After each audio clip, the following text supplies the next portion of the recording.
So kanay karon kani mga troll farm ni Bungbong kada nagdimal. Di man pataka lang sila og post aron kuno mo musikat ang administrasyon. Opposite ang mahitabo. Tanawa ng reaksyon sa mga comments. Kinanglag suabe ang imong approach labi na sa sitwasyon ni BBM nga makaluluoy gid ba ang iyang political stock is down, almost out, almost down and out yun mga galaw. Practically down and out yun. Ugaling lang kay napugnan ni siya sa mga kongresista. Ang nakapugong yun ni BBM nga wa pa mamawa sa katungdanan. Kanig yung mga kongresista. Sa akong tanaw ha, kasi nang sa Mindanao, 95 ang Sara Duterte, 7 ra ka BBM. Diri sa Visayas, 68 ang Sara Duterte, 25 ra ang ka BBM. Ang dako niya sa Luzon, 35 versus 51. Sa National Capital Region gani mas dako ang kasara, 44 gud ang kasara sa NCR, National Capital Region. Samtang ka BBM 32. So imo ning basihan isagol nimo dito sa SWS nga resulta sa survey. Pulse exam ni. Wala na gyud si BBM. Ang buhaton unta niya mo resign siya for the sake of the country. Pero obviously di mo resign. Hadlok siguro og mapriso siya di na siya presidente ba. So he will cling to power. Ang beneficiary niya anak niya sa iyang baruganan nga di siya muhawa, kinanglang mo pugong yun siya sa gahom, mugunit yun siya sa gahom, sa kadlok nga mabilanggo siya. Ang beneficiary ang mga kongresista. So di ka may buong anong mingaw pa sa tirana ang ato mga kongresista. Why reaction?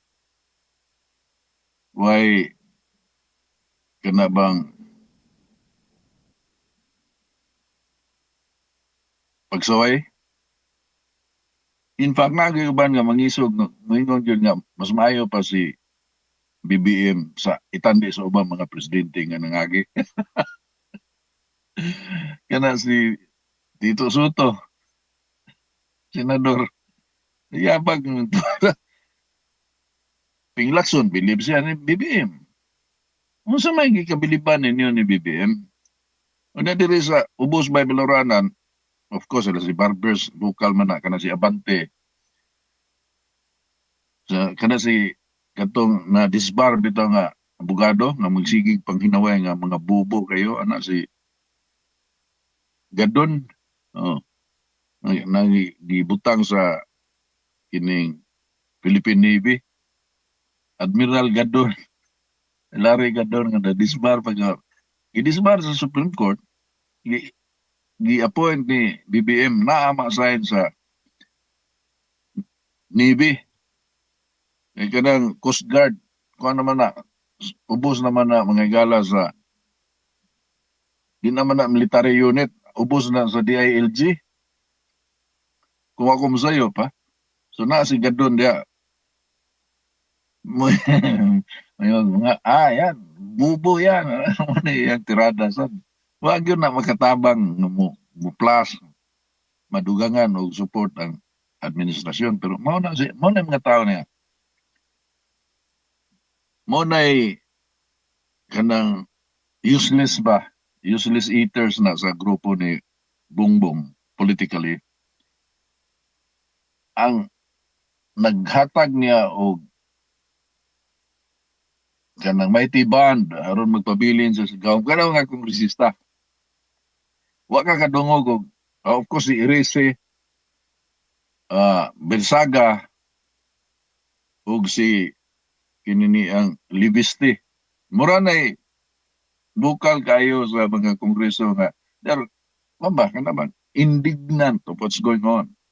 Righteous indignation. Kanaran tulo. Ang uban, napay usa ka ng taga Davao nga, kung saan ba sa tabi, sabaan. The rest are silent night. There is ato, Cebu, First District. Asawa ni Samsam. Nagadungog mo? Ug naiik. Second District. Sabi, nasa, kuhan kaning, kaminirong siguro. Di nga pastrana, bagay.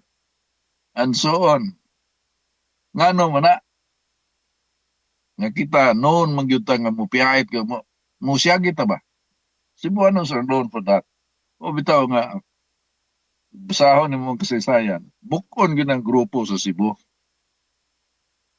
Kay og solid na, ma-unified na, dako kayo nga political stock on mag big ticket man ng Cebu mga igala. Dako ni nga voting population, no? This can make or break a politician, national politician, ining Cebu. Kung magkayusa na, uyaw kayo ang Cebu. We can even produce a president, senators, we can, but base sa kasaysayan, kinalang bukon yun nimo ang butante sa Cebu. Muna'y, dako sila gasto diri sa Cebu, inig buak na ba? Kay bayra man nimo oro kuyog. So dili magkayusa ang Cebu. Kanunay na nga, kasara katong panagiusa. Nahimo sa itong ngan lang itong panagiusa, no? Cuenco, Susmeñas, nahimo itong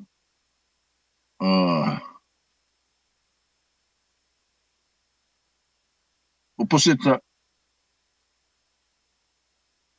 sa panagiusa. Di mo to. Pagabungkag, panagbungkag. Gikan sa panagiusa, nahimong panagbungkag. Kwarta to gyapon. Kwarta to ni Kwan. Ining amahan na ning Martin Romualdez. Ito si Viejo Romualdez. Mo to'y nagsugnod sa panagbungkag sa panagiusa. Gibungkag. Nabungkag yun. Kato si Megs Enriquez. Apil man to si Megs sa panagiusa. Pagkaibaw na ang kadawat o kwarta ang panagiusa gikan ni Romualdez. Ang nagdawat si Tony Cuenco. Nadibo ang si Tony Cuenco nga naikwarta gikan sa Campon Marcos nga may kontra nila. Si Migs kay kibaw man kuno siya nga naikwarta. So, mibuwag siya. Iyang giunay og atake yung mga kauban sa panagiusa pero bungkaga yun. Anyway, bungkagon yun yung Cebu. Kaya this is a big ticket kuan ka ng voting population. Pero karon di na kanilang bungkagon, hilo man. Sa pag-impeach ni Sara ang wa mo pirma si QT Dilmar. Na wa mo tunga, abstain. Pag butan na po daron mo magpabilin nga speaker si Martin Romualdez, wa gyapon bukuyog si QT. Mura. Ang uban. Karon mga igala, 2026 budget, doon na sa kwarta para ni mga tohana. Gisagol ni sa kanang gitawag mga igala o kanang MOOE, no?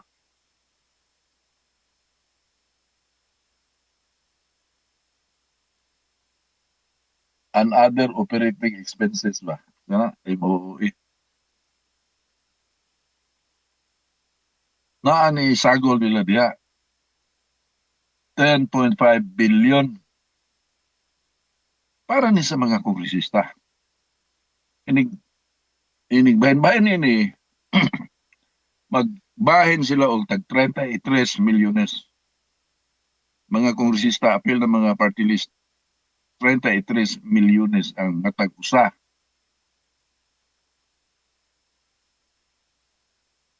Wa maningog. Si kuan na kaning kay kato si Barsaga na suspended man. Kini ra si Libiste kining batan-on pod nga mo'y mitingog nga di kuno niya kwaon na iyang bahin. Na itag 2 million Christmas gift. Christmas bonus 2 million. Ano matod pa ni Libiste na uban na nga mas dako pa sa 2 million mubari ang degree ba. Dili pareho. Nasay di kadawat. Nang di gyud kadawat. Kana si Rizwe di kana kadawat. Sa 2 million nga Christmas bonus. Kontra man. Mao na kwarta nga gamito na po nila para sa sunod tuig. Tag 33 milyones sila. Na may eleksyon sa sunod tuig, barangay election, makatabang no sa mga kongresista, ihatag nila sa mga mayor, o na mga mayor sa mo hatag na ngadto sa mga kandidato pagka barangay captain o councilors, no? Barangay councilors.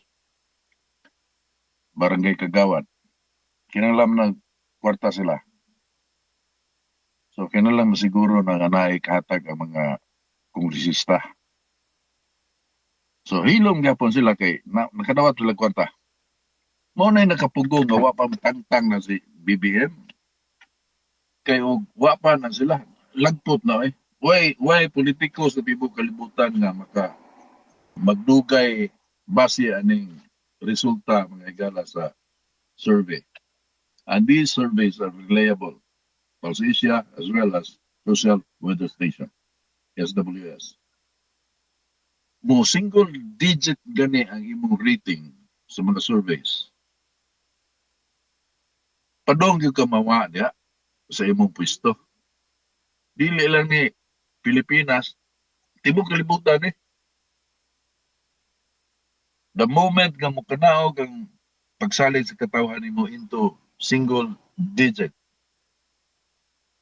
9, 8, 7, 6, 5, 4, 3, wala na ka. You're out. Tangtang ka. Why kuan politiko nga dili matangtang mao na mura na lang na ang pagsalig sa katawhan. Bisag diktador gani. Mudugay lang. Diktador ka. Madugay ka pero eventually mawag yung ka sa ma-eliminate yung ka, mawag yung ka sa pwesto. If you're a dictator, sama ni Marcos, lasted for like 21 years. Pero what happened? Tangtang gyapon siya. Kining ka BBM nga, negative 3, dili sa Pulse-Asia, negative 14. Tangtang na ni, oy. So, unsa may nganong napa man siya diya? May buong mangga. You follow the money trail and you'll get the answer. The answer, my friend, is not blowing in the wind. The answer is visible to the eye. Tungod anang kwarta nga gibahin-bahin na sa alang na ato mga district representatives. Pagkauwaw lang ng mga tuhana, pwede nang bagaag yung daong. Naman sila template doon. Kumpiyansa gyapon sila. Nga, mudaog gyapon sila sa eleksyon. Kay kantong midterm election, wala naman yun to. Si Bongbong at mga higala, ibaw man din sila mga kongresista na si BBM wala na di na makarali ba sa iya mga kandidato. Kaya mga kandidato pag senador nakapildi ba? Kanya di man magkagubot ng mga tao mo siya sa iya mga pagsuporta sa iyang kandidato. Katong dili sila sa Cebu dito sa Dumanog. Sige taong awat si Gwen nga. Oh, white, di ba? Ilag yung ipasinggit nga BBM. Ano manipay tao to sa BBM. That was during the midterm election campaign. Ang mga kongresista nakibaw na marunong na sila. Pero, naniguro sila kung gingon. O, nakadaog yun. Majority nila nakadaog. So, anong usbon man na to nga, pinaagis kwarta nakadaog na ta. Bisan pag iluod ng mga tao sa presidente nga mga itong supposed to be leaders, na may kwarta, mapalit ang yapon ito ng mga tao. So, muna ilang taktika karon mga igala. Ilom, di tamnaway, dawat ang kwarta, o nagkabot sa panahon nga, di na matabang, anak pa tayo mo balingbing. Mabalingbing yun eh. Kaya kini mga tawanan, sakop niya sa pinipilaban. Si Duterte ba presidente. Nagikan sa sila sa Liberal Party. Sa si Pinoy pa mga presidente. Pingklawan ni sila. Kanang ilutards ni sila sa una. Pagkadaog ni Duterte, nagda sa partido nga pinipilaban. Na pinipilaban sa na sila. Kaya sa dihang, mag-eleksyon na sad, di na mamadatong yellow nga color. Nga pink na sila. Pero na yung mga kuhan ka ng namiya na ba? BBM Sara nga kontra nila ni Leni Robredo. Napilde daog si BBM. Ang partido ni BBM paggawa na sa unity kay federal partido federal ng Pilipinas mga galat. Tanawa ra gud sa nakayabag. Partido Federal. Nakadiskurso pag ko sa ilang headquarter. Eh, kung naay mo imbitar na ko, niya, paistoryahon ko ng federal form of government. Di ko kabalibad mga igala kay di so nang pagtapok ng mga tao eh, nagatapok na daan ang imo pagdiskurso lang dawat ko ng imbitasyon yung anak. So, nakadiskurso ko, si Pambari 4, kandidata pagka-gobernador. Wadi ato yung na. Eh, Visayas man ilang. Well, this was during the BBM Sara campaign. Nagkadiskurso ko kasawan ako motro. Wala akong motro kay. Di man tinuod na federalista sila. Ang akong mga sakop, gidani Ma'am Lorna dito sa headquarter kay ang partido lagi, Partido Federal ng Pilipinas. Nabudol medayon dito. Kaya mga kauban mo dito, wa may hanaw kung saan nga advocacy. Nanguyog lang sila kay kusog ang partido. Pagka dito, no na lang mga igala nga,